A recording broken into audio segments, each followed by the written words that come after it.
welcome back everyone here in the Vienna Impact Hub, but also welcome back to the online audience. So we just have heard about the development and scaling of the impact ecosystem. And now we will be talking about impact management and measurement. And our main goal is to create a net positive impact. And that is exactly where actually impact measurement comes in. So, because how do we know if we actually have impact with what we're doing if we don't measure it? But I do want to stress that it's not only about measuring impact, but also very much about managing it. So, I'm Kristin Siegel. I'm the head of EMEA of Toniic. Toniic is a global network of impact investors that mainly work with high net wealth individuals, family offices, and foundations. And we help those investors to improve in their journey. Okay, so I heard that now you can hear me like this, wonderful. And but we not only help our members, the investors, but we also want to work on creating the ecosystem globally. So that's why we also created a couple of tools that are helpful generally. But I'm really delighted to be here with my audience, with my panelists on the screen here live from Munich. We have Johannes Weber, Program Manager from the BMW Foundation. Welcome, Johannes. Maybe you can wave to the camera. Hi, good to be with you. Great, we can hear you clearly, fantastic. And then on my right, we have Felix Hilti from Ananda Impact Ventures, one of the pioneer funds in impact investing, also from Munich, but here with Felix from Vienna. Welcome. Thank you. And then on my right, we have Luise Fischer. She is a city advisor for EIT Climate-KIC, and we will dive a little bit deeper what it means to also measure the impact for cities generally. So really delighted to have you here. Thank you so much for joining us. Thank you very much. So, impact measurement in management. In the early days of impact investing, we saw that there was a lack of transparency and credibility of like how funds define and also measure and report the impact that you have. So that's why really important to create a couple of standards, like how we actually track and report the impact that is created. And we have made actually significant progress over the last 10 years, but there is still more to do.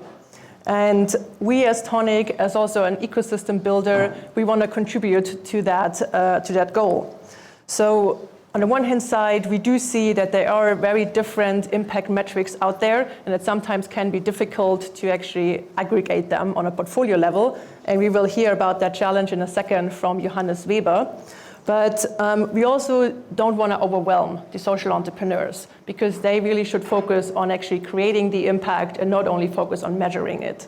So I think this is where we see the ecosystem currently of the desire to really measure also the non-financial outcomes that are created by the social entrepreneurs, while also being able to standardize them a little bit. So we at Toniic have created a platform for that. It's called Toniic Tracer, and you currently see it on the screen. And because we do think that technology is really important also to support that development of impact metrics. And we as ecosystem builder, we do not want to reinvent the wheel, but rather use metrics and frameworks that are already out there. So for Tracer, we have used the IRIS metrics from the Global Impact Investing Network and also the framework from the Impact Management Project. And the interesting part about this Toniic Tracer, we originally created it for our members who are investors to see how is their portfolio allocated across different asset classes, across the United Nations Sustainable Development Goals, and also different impact themes. And here on the screen now you see a couple of graphs that you get when you actually upload as investor the investments that you have made. But we didn't want to stop there because we said, okay, this is a really good snapshot at how your portfolio looks like in that moment, but we also would like to actually track metrics.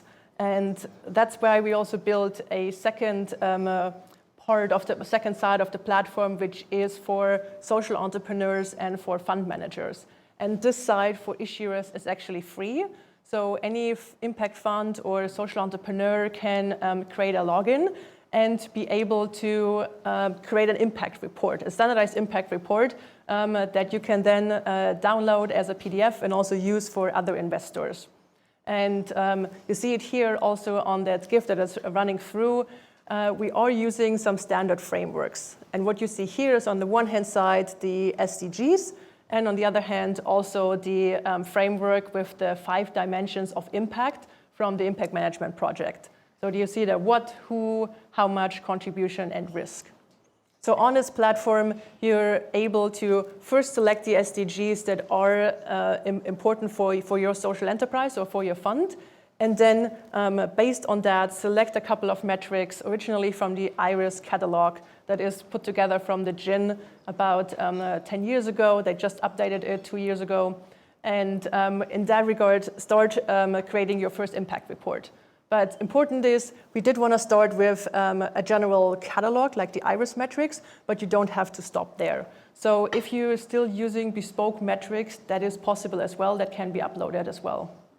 So that's just one helpful platform we wanted to create to help the ecosystem to standardize a little bit as much as possible, and also help generally to further the whole part about impact measurement and metrics, to start talking in a standardized way about impact. So if you're interested in learning more, feel free to go directly to our website, and then you can create a login there, or also reach out to me and my team at this email. So, but now enough from me. Let's come to actually the BMW Foundation. Johannes, you are a member of Toniic and took on the charge last year to actually write an impact report for the foundation. You said it's really important for us to know what kind of impact do we actually have, and you also used our platform and worked together with the entrepreneurs and the funds to report the impact metrics. So that obviously has been a big project, and I'm really curious to hear from you. How was the process? What have you learned in the process? What would you maybe do differently? Perfect. Happy to do so. So hello everybody, my name is Johannes, I'm part of the BMW Foundation. I'm very sad that I can't be with you in Vienna, but nevertheless, I'm happy to participate to this panel on impact measurement and impact management. Just a couple of words about BMW Foundation. We are a corporate foundation. At the core of our foundation is this idea of responsible leadership. And this is also a big part of our work. We want to inspire responsible leadership. We want to support people to get engaged and to do something for the society. We do this with leadership formats, with a big network of so-called responsible leaders. This is kind of one part of the foundation's work. And in addition to that, we have kind of thematic programs. I was happy to hear that we're talking about cities as well. We also have a sustainable cities program, which is, the name is RISE Cities, so it's named for resilient, intelligent, sustainable, and equitable cities. We have one stream around tech for good. At the core of it is an accelerator program that we run every year. And then we have one work stream on the topic of sustainable finance and impact investing. And within this work stream, we have 2 different sides. So on the one hand side, we have our own investment activities. And we decided a couple of years ago to really move our own endowment towards impact, with creating a kind of carve out of our endowment, which you really want to invest impact oriented. And apart from that, we have a program on sustainable finance and impact investing, where we do a lot of ecosystem building, some research funding. We have a lot of partnerships, for example, with Toniic, but also, for example, with the venture philanthropy networks. We're also partnering with the Impact Hub. So there are a lot of different activities that we do. But I want to focus more on the impact investment activities of the foundation, the proper investment activities, and in particular on our efforts to put together a report. Our impact investment activities go back about 10 years when we started in 2011, something like that, with our first investments into things where we said, okay, this is aligned to our mission that has impact, and it is aligned to our mission. And we started it really hands-on. We did small investments into different targets, and up from the beginning, we knew that it's impactful, and we had some KPIs, but we didn't have an elaborated system to analyze it, to measure it, and to monitor it. And then in 2015, 2016, we did a first attempt with a very basic tool developed together with a group of students from the University of Munich, where we had a first tool in order to monitor where we stand, which was very easy. We had target values for our impact, and we saw, okay, we reach 100% or 110% or 80% of the impact we wanted to create. And last year, we said, okay, it's necessary to do the next step and to go in a deeper analysis of our portfolio and to really create an impact report. And we did this together with Toniic, and Kristin mentioned it. We used this tracer platform, which was very helpful to kind of analyze the data and to have a kind of a central platform where every investee is putting in their data, and we can make our analysis out of this data. You can find our impact report on our website. It has different parts. We talked about our journey, where we stand, where we come from, what's still to do within the foundation. So it's not. It's the first, but hopefully it's not the last report, and hopefully we will improve. We did an analysis of each of our investments, of our fund investments. We also aggregated this data. We put in some stories about particular investments, and we made a kind of outlook what the next steps for us are and how we want to bring in the knowledge that we gained into the community. And that is very important for us. So this impact report is a tool for us to report what we're doing, what impact we create with our investments, but we see it also as a contribution to the whole impact investing community. And we see it as a starting point for a couple of activities in the field of transparency, impact measurement, impact management. One of them is that we are planning and about to implement a series of 3 virtual events together with the National Initiative for Impact Investing in Germany about really these practical problems of impact measurement and management. We'll talk about the SDGs, we'll talk about benchmarking data, and so on and so forth. So if you're interested, go on the website of the National Initiative for Impact Investing in Germany. You will find a post there on this series in the next couple of days, and this is kind of our idea of connecting what we do on the investment side with what we're doing on the program side in the field of impact investing and sustainable finance. Wonderful. Thank you, Johannes, for sharing that. And certainly you were one of the first foundations in Germany to take on this project, to really get like in-depth metric from your investees. Certainly there also have been some challenges on the way. What would you say, maybe do you have 1 or 2 lessons learned that you would like to share with the audience in this process? I have not only 1 or 2, but I will limit it to 1 or 2 lessons learned. For me, I'm always thinking about this when I think back at this process of like analyzing, bringing this data together, analyzing it, validating it, and benchmarking it. I always had to think about this proverb that says, in theory, there is no difference between theory and practice. In practice, there is. It's always easy to talk about impact measurement and management, but if you want to do it, there are a lot of challenges that you're facing. Our approach was pretty straightforward. We used 2/3 frameworks. We said, okay, the SDGs, we want to use this IMP framework, which we saw as one of the most promising frameworks out there.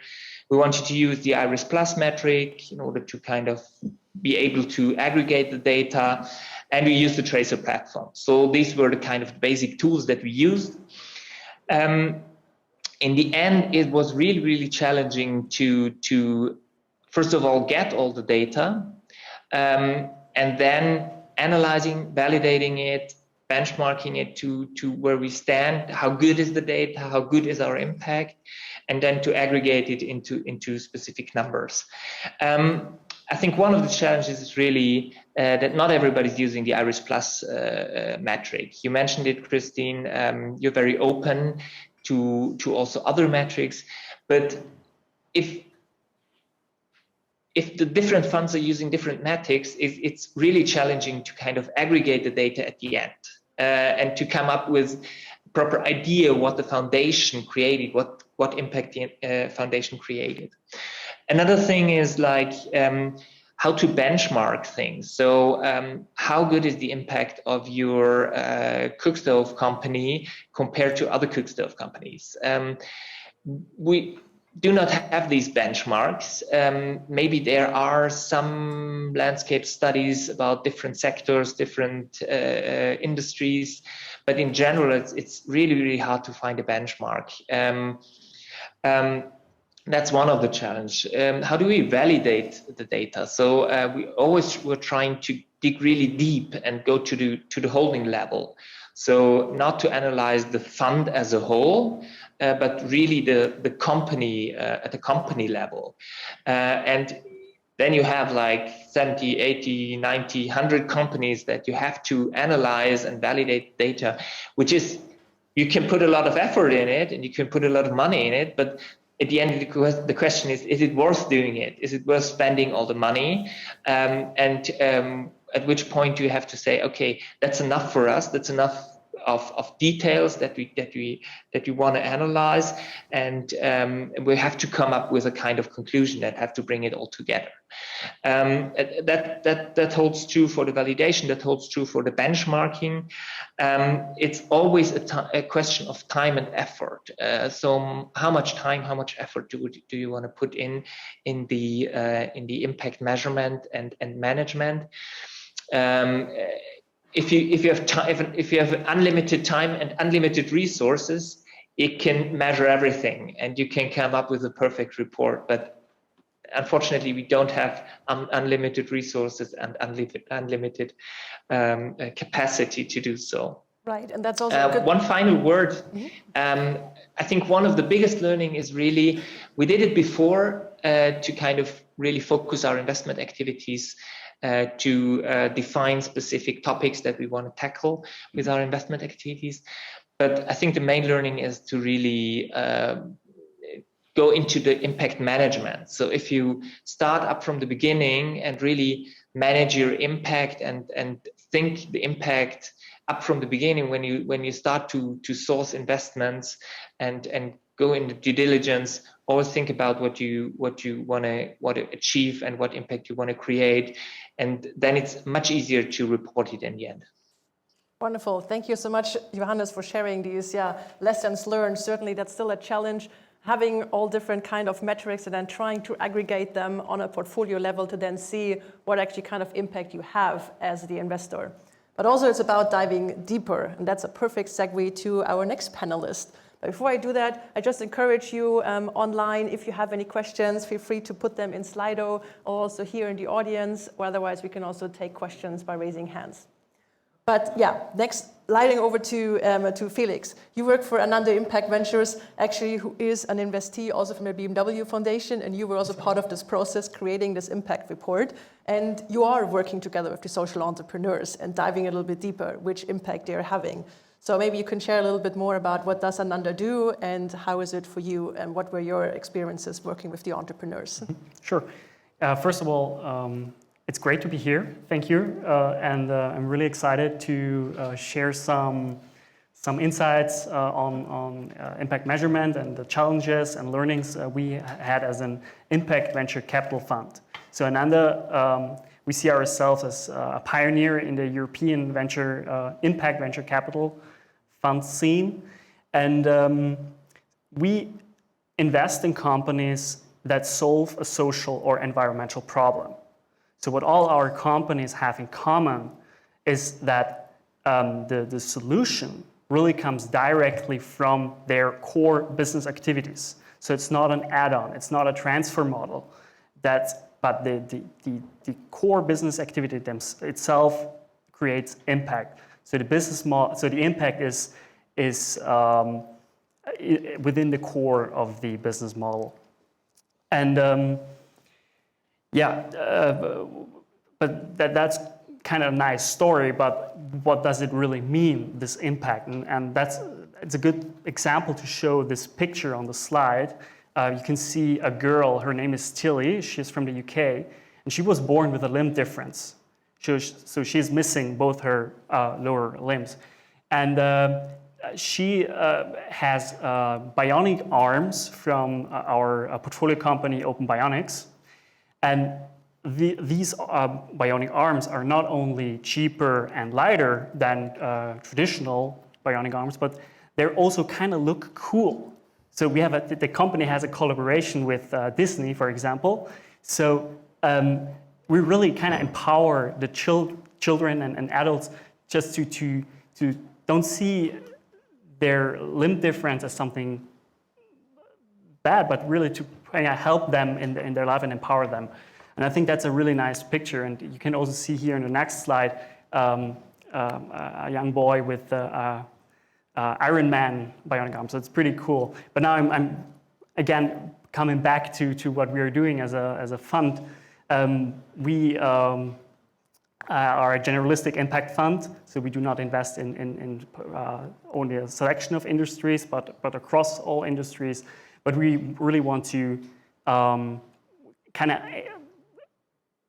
achieve 4 goals. We want to redefine healthcare. We want to empower through education. We want to drive the sustainability transformation, and we also want to work towards a more equitable humanity. And the example of Open Bionics, it just sees that it's one little piece to make the world a little bit more equitable. And exactly, so our core investment goal is to come back, is just to create businesses to help to finance early stage startups to become a scalable and for-profit business, but also to solve social and environmental problems. We invest in seed and Series A startups, typically 500,000 to 3 million with the initial investment in entire Europe. But we have most of our startups are in the German-speaking area and in the UK. And the thing about impact measurement, I think Johannes said something that's very true. You can't measure everything. And that's also, just to mention one key challenge that we face, is that we want that our entrepreneurs, the entrepreneurs of our portfolio companies, focus on changing the world, making the world a better place and making good profit. But so we cannot, they cannot measure everything. So we have to really focus. Right, so what would you see? I mean, you were working with several portfolio companies, like for example, how many metrics do you have per company? And like, how do you come to the stage that you selected those metrics? Yeah, so actually we only have a few. Sometimes we even start with only 2 metrics at the beginning and say we will add additional ones at the later stage. And the process is we don't use a pure IMP model, for example, or IRIS or something, but we have created our own model. Why did we do that? Because when we started 10 years ago, there were no frameworks available, so we had to actually think about ourselves, how can we measure the impact? So our impact framework is, to keep it simple, based on the theory of change, and then we look at the inputs, activities, outputs, and outcomes of our portfolio companies, and then decide together with the founders what impact KPIs we choose. And that works actually quite well, as we do not have to convince our founders to measure the impact, because as the impact is a direct result of their business activities, actually the impact KPIs help them to understand their business better, to build better products, to create a sales strategy, to understand their customers. So they're actually really happy that we support them finding the right KPIs. And yeah, so that's a good. Yeah, I think that's a really important topic you're bringing up, that it's having that conversation as an investor, right, with your entrepreneur, with your investee, to see like what are you already measuring, right? And if it's really an impact as a core part of your business, maybe just your business KPIs or also your impact KPIs. So, and that's probably also relieving a little bit the burden on them to measure extra. Yes, I see a question in the audience. Do we have a microphone or? Maybe I can speak loud. Okay, yes.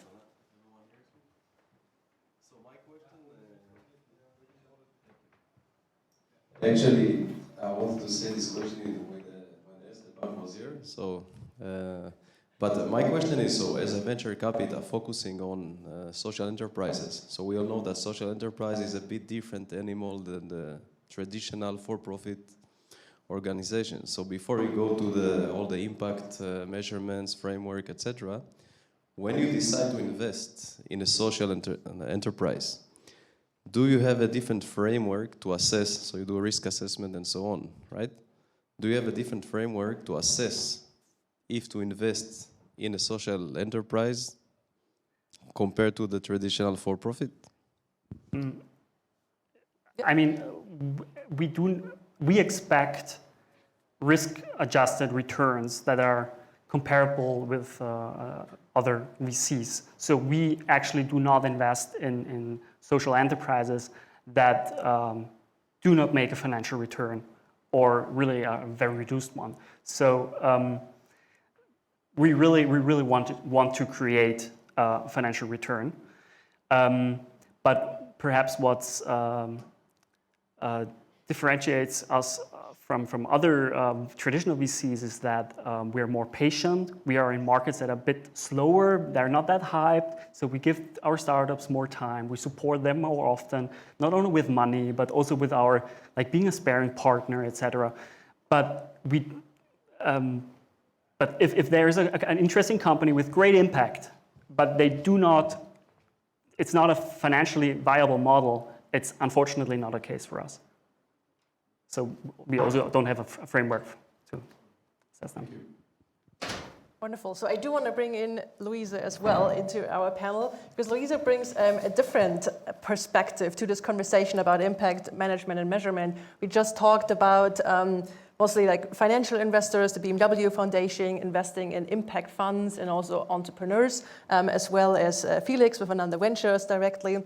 But also, it's really important, you mentioned it's about outcomes, right? What kind of impact are we actually creating? Mostly what we are measuring, what you can measure quantitatively, is often what you call outputs. But how do we actually make sure we have the positive outcome, either social or environmentally, that we do want? And I'm really excited to bring in Luise, who is working for the EAT Climate-KIC and really looking at cities and how making sure that we have a positive impact in cities. And she will share her methodology with us, the tools you're using, and also some examples from a couple of cities you've worked with or are working with right now.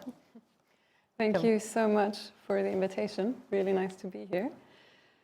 So I work for EIT Climate-KIC, which was founded and largely funded by the European Institute for Innovation and Technology.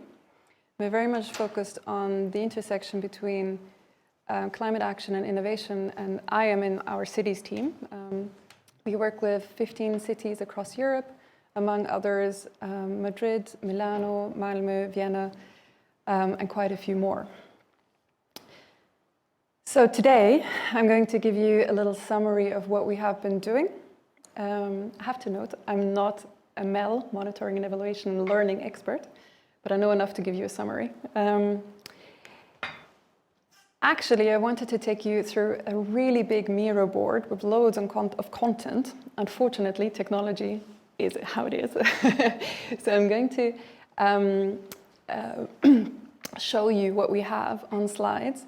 And I'm going to move from the left side of this slide to the right side. And on the left side, you can see accountability tools, rather quantitative. In the middle, you see sense making, and on the right-hand side, learning practices that will hopefully allow you to integrate what you're getting from quantitative and qualitative analysis into your daily practices and therefore your organization on a sustainable level. I can hear myself like as if I would be in an empty room. Is that okay? Yeah, okay. Good. So traditional accountability tools, and we've touched on some of them already, are often quantitative, have quite a focus on that. Some of them also have qualitative aspects, and we in Climate-KIC have quite a big focus on this area in the middle. I'll come to the reason for that later in the presentation. A quick sample of tools that we use for cities, and there are many out there. We have the same problem as you seem to have, that things are not standardized. So in cities, there are also many different frameworks. And it depends on your impact and the situation that you're in and the problem that you're dealing with on which framework suits you best. We also work with the Sustainable Development Goals, as I believe Toniic does. The Greenhouse Gas Protocol is a quite known framework that was developed by the World Resource Institute and C40 and ICLEI. It's very widespread and recognized. The Global Covenant of Mayors has developed its own framework. ICLEI and CDP has another one. And last but not least, there's a separate framework from C40. All of them have different indicators, mostly measuring environmental, social, and economic benefits. Again, as noted, it depends on what you want to get out of your work and what you want to learn, which determines which framework to use. In Climate-KIC, we have quite a strong focus on sense-making because in clear and complicated systems, or for clear and complicated problems, you can analyze where you are right now, where you want to go, set up a work plan, and implement it rather straightforward. The problem is that climate change and biodiversity loss and many other things nowadays are complex systems which are much harder to solve. So you need to take a balloon and take the time to rise above the situation, figure out what is going on, what does it mean, and how do we proceed. And you need to do that on a regular basis, from hill to hill, basically, so that you can slowly but surely, hopefully, get closer to your end target. There are quite a few tools out there that will help you in this sense-making practice. Some are focused on strategic learning, others are focused on systems change, and the ones that I like quite a lot are mission-oriented tools, and the theory of change that was just mentioned as well is part of that. The nice thing about the theory of change is that on the one hand side, you have measurable outputs that you can put into time perspective. You can really analyze what are the entry points, the activities, the outputs that I have, and create tangible indicators for it. At the same time, it also allows you to map the outcomes and the change you want to achieve and the assumptions that lie behind that and risks associated. So it's an excellent tool from my point of view to also think through the bigger area and ecosystem that impacts your desired change. This frame is just basically definitions of how the individual steps are defined, but I guess people know that already. And here is an example of the city of Leuven, which is one of the cities we're working with.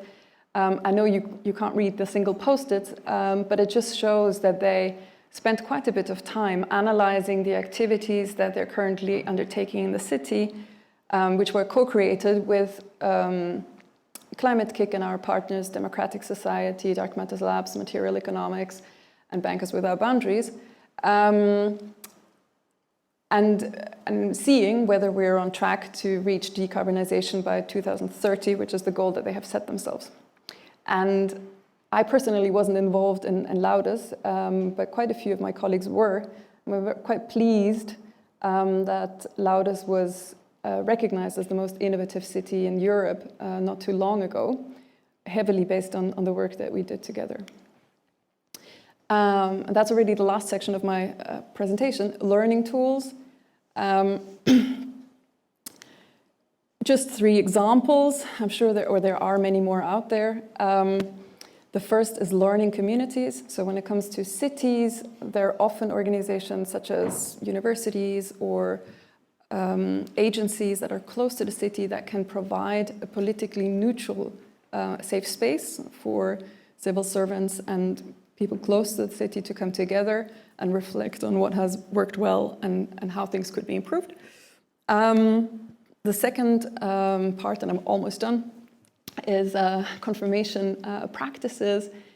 Quite simple actually for a team to come up with statements that should be true if things are perfect and if things are good. An example would be, I'm confident that the team are effective in raising and acting on issues that impact on their work. And you could come up with a couple of these statements and then check them regularly and see if they're still true. And if they're not true, that gives you an indication that you need to dig a little bit deeper. And finally, learning pods, which is quite simple. Meeting up with another person or a couple of people, perhaps with a rotating chair, 30 minutes per week, and just reflecting on, okay, what have we learned? Why is it important for our work, and how will we ensure that it will be integrated from now on into our work streams? That's just a very small snippet of our work. If you have any questions, let me please know. Yeah, thank you so much, Luise, for sharing that. Really interesting insights, and really because you're really on the ground, right, with these learning pods, really gathering the data of okay, what kind of impact is really created also on the cities. Do you have from, working with the city of Leuven and Vienna, some lessons learned where you said you expected something maybe to get, and then in the end it was a lot harder maybe to get a certain metric or make sense of it? What were maybe 1 or 2 lessons learned you had in this process? Well, I think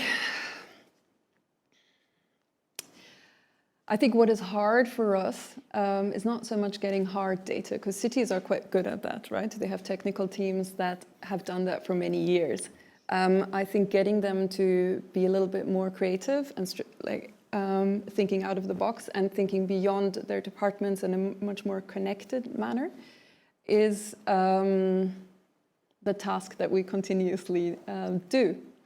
And I think a personal learning from my side was the political aspect, I guess, because you are engaging with individuals that are associated with certain parties, and depending on how you develop your ideas and then present them, that impacts their chances of being implemented in the end, right?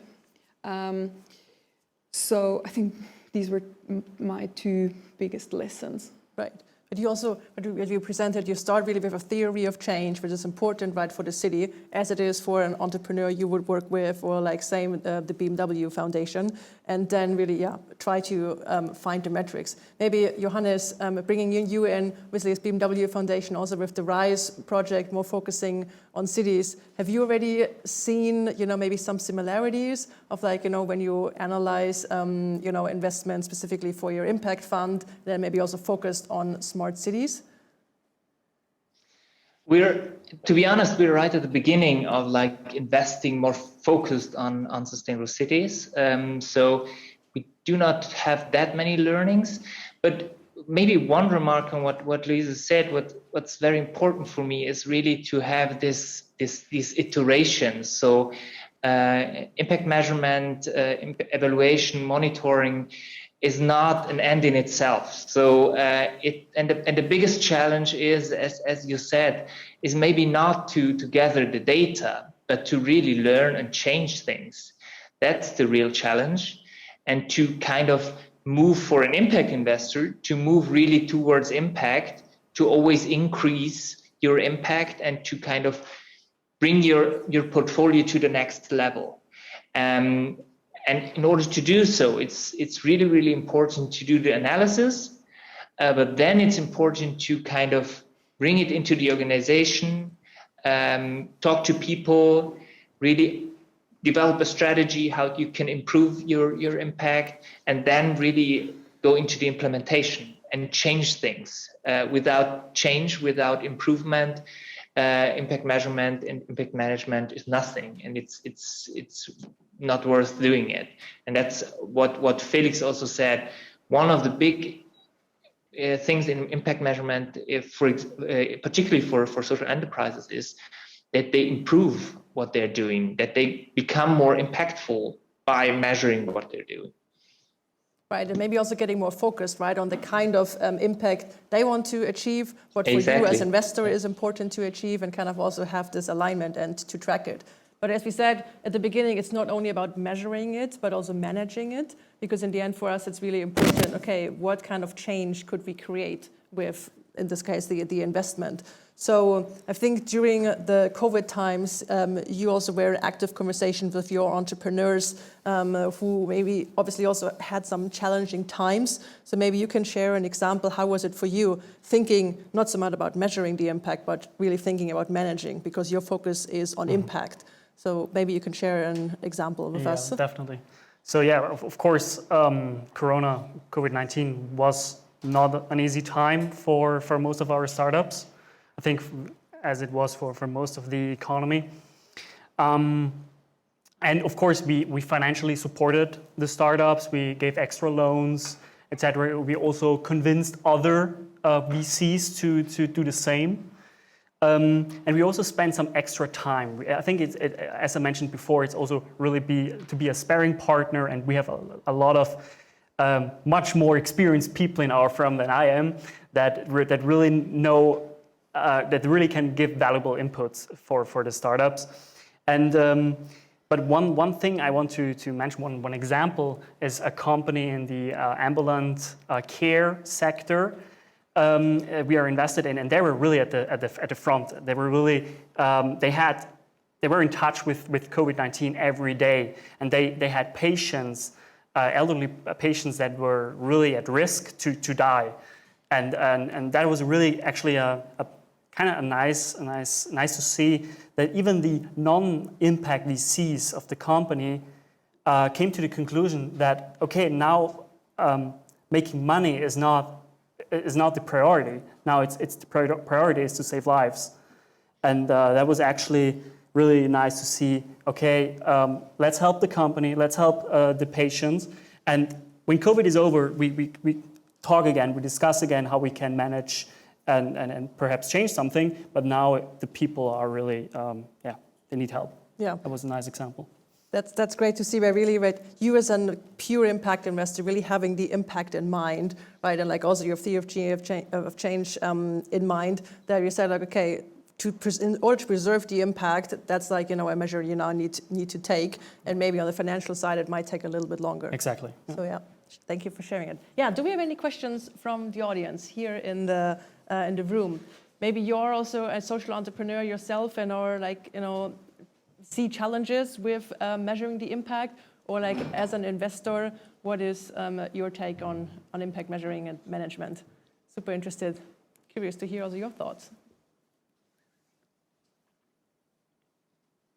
If there are any, I know it's like it's shortly before the break and some more drinks. So yeah, do we have a microphone? Wonderful. Thank you. I had a sort of a question. So we did a workshop recently from the accelerator where we were asked to assess the impact of our innovations, and we learned that we could be three kinds of change makers: mitigators, adapters, or in the way where how you're are enablers in the way you're impacting. And I would say our product is somewhere between adapting and enabling. So there is sort of crossroads for us where we can develop our product purely in terms of creating impact, or also probably not, like where we can provide a certain service, but the choice to adapt that or to take advice from our software is still left to the person who is using it. So we can't ensure that this is going to have an impact. And now that we are looking for investors, we feel that the kind of investor that we'll have will drive our product to be either completely impact-based or not. So here, like, what kind of an advice or what are your thoughts on this? Because we are in this proper crossroads where we can't really convince somebody that it is completely impact because it could also not be. So do you have any thoughts on this? Yeah, so I personally have a thought, but maybe let's see also here and around. Okay, let me start. I think for us within Toniic, what we see for the investors, as the Toniic investors are really focused on impact. And when they look at a company, for them it's also like, what is the intention of the management team? So what do you want to achieve? And if you're really, standing behind the kind of impact you want to achieve, then probably, that's where you want to focus on. And I also have heard from some entrepreneurs that they said, okay, we could have gotten a lot of money from traditional investors, but they would have taken us away from the impact that we actually want to achieve. And it's really difficult to say then no to those investors. But so that's why I think it's great that you're here, at the Vienna Impact Days, where there are a lot of investors really wanting to achieve that impact. We really say, like, the intention from you as an entrepreneur, you were in the end creating that impact. So personally, I would say, like, don't let you, get off your track from some other investors. But obviously, difficult. Like you said, it's hard Kristin. to say no when you're in the beginning of Yes. investment round. Absolutely. Johannes, you want to add something? No, just one point. I mean, there is not only a financial risk, there is always an impact risk in every investment that you take. So I think we have to take this into account and talk about a little bit more in risk terms also about impact. It's not that maybe your case, you can decide whether you go this way or you go this way, and it's up to you what decision you will take. But from an investor point of view, I think that we have to think about impact also in risk terms. I mean, there is a chance that we don't create impact, and we have to take this risk maybe, or we have to deal with this risk, and maybe we can mitigate it, and so on and so forth. So this is always a chance in every investment that it goes in a different direction. We can make sure we can make contracts and make sure that the probability that it doesn't go in the wrong direction is very good, but there is always a risk. Yeah, I couldn't agree more with both of you. And we just, in our most recent investment, we invested in a new space company, and they had a similar problem. And their technology could be used for non-impactful use cases as well, if not right now, but if they put some effort in it. But so we have, as an impact investor, we really included kind of impact clauses into their contracts to be sure that if they do that or they cannot do that. But that company, they decided they're super impactful people and they really want to change the world to the better. And that's why they decided to go the impactful way. And of course, as an impact investor, it's great. It's really good. But it's your decision, and both choices have advantages and disadvantages. Thank you so much. Thank you for your question. I think there was a question right behind. Is that right? Yeah. Yes, it was a more general question on impact measurement. Impact is very on vogue the last years, and there is no harmonized measurement of impact on all companies. Everyone is doing impact, and I've seen the SDGs, of course, everyone knows the SDGs, and there are exclusion lists from IFC level, World Bank, and whatever. But I think it's very difficult on an aggregate basis to compare achieved impact from company to company. And I think this would absolutely make sense, that some organizations maybe think about that issue, that achieved impact should be comparable and in the way how to measure it. Yeah, absolutely. I think this is Are there some plans, or can someone do something in that respect? That would be interesting. Sure, Johannes, I'll let you go first. I totally agree with you. So we have to harmonize it in a way. We have to standardize it in order to be able to compare it and to benchmark it to other investments.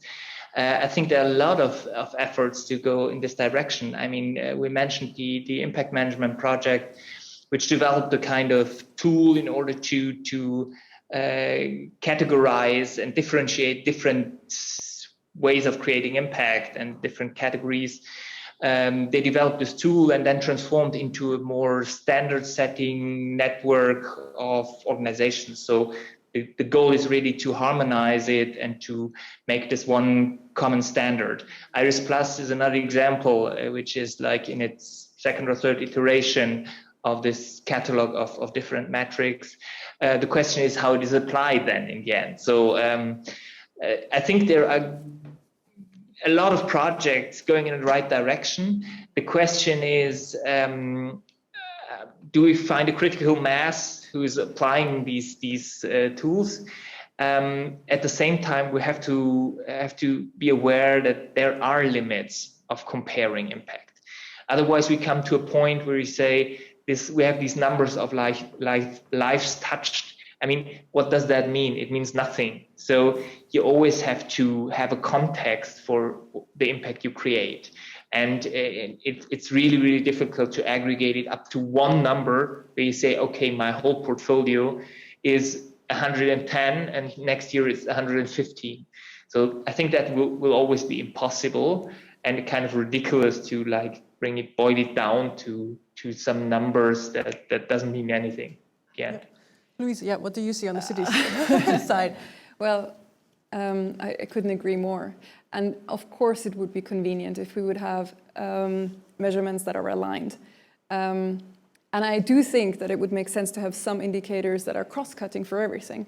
But there is a strong case to have specific indicators that are tailored to the respective context that you're dealing with. And wanting to standardize everything is understandable and nice and easy, but you risk losing a lot of nuance.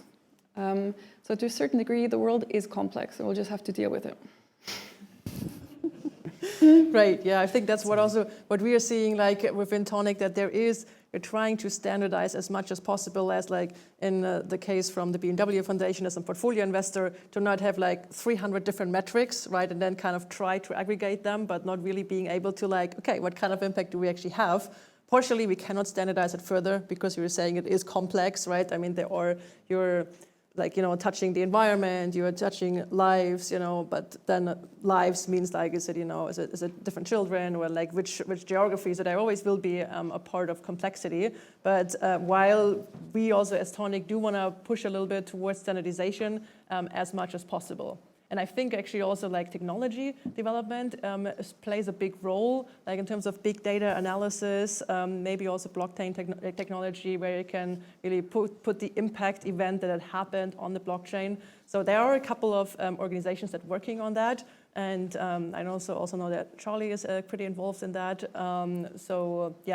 But there is, I think, this stretch between on the one side standardization, but accepting the complexity. So I think we have time for one more question, then you need to wrap up. So yes. Thank you. It's just a follow-on from the measure itself. With the old sort of adage that you hear, metrics drive behavior. So therefore, in a lot of sense, when you counter sort of boundaries around how you behave as an environmental organization, or just as an organization, but around the ESG aspects, there tends to be a tendency towards moving towards a perception of being impactful. In a lot of sense. So we've seen this with certain large organizations, with the whole sort of greenwashing aspect and the brown spinning aspects. So in a lot of sense, there is an evolutionary thinking behind in the way in which we are measuring organizations in cities, etc. So there is something underlyingly in an economic model that's currently missing. Would you not say so? Well, the complex question that you raise. But I do agree that measurements can then determine how you work and what you work towards. So I think it's really crucial not to think about the measurements too early on, because you're supposed to focus on the impact and what you want to achieve, right? And that kind of points back to what I was saying before about cities. They're really good at measuring things and like doing, but going beyond that is where it gets tricky. So couldn't agree more that it's important to step back from the measurement, at least in the beginning, and see the big picture before you then drill it down in something that you can track in milestones. Anybody else would like to add something? No, okay, thank you for your question, really complex. I think with that, we kind of have to wrap up, but I would love to give each of you a chance to maybe share from your standpoint, different point of views. You're in the fund working with entrepreneurs. Johannes, you're working with funds and entrepreneurs, and you're working with city delegates and different institutions. Maybe what would be your recommendation for somebody, in a similar position to you? Like, if you had to do this, you said you're continuing the process of measuring and refining. Anything that you would recommend for somebody, wanting to get into the same position and start measuring the impact they're having with their activities? Well, the short answer is get started. There will be so many iterations that you have to get started, otherwise you can't get to a conclusion. Thank you, love it. What was the question again? If you're, somebody in a similar situation to you, working with cities, also wanting to start measuring impact, what would you recommend to that person? Don't jump to conclusions too quickly. Impatient as I am, I know that behavior really well. So just step back, take the time to understand the landscape, and then figure out your pathway. Thank you. Yeah, as an investor, I would go one step back and say, okay, be clear up front. What's your mission as a fund, and what's your mission? What's the mission of the startup? Really invest time and effort to understand the other person, the other company, and then don't want too much. Start small. Start measuring 2 or 3 KPIs at first, and then add more later. Yeah, thank you so much. Yeah. Big topic, obviously, impact management and measurement. We have come already a long way. We certainly still have to go a longer way. I think great recommendations, I would say from Johannes, I hear from you, don't let the perfect be the enemy of the good. Do get started, but while you get started, still also think about the impact and don't jump too fast to conclusions. And while we still have the impact in mind. So thank you so much, everyone, for your question, for your attention. We do go into a 15-minute break now here in the room and also online, and then we'll be back with some more impact stories.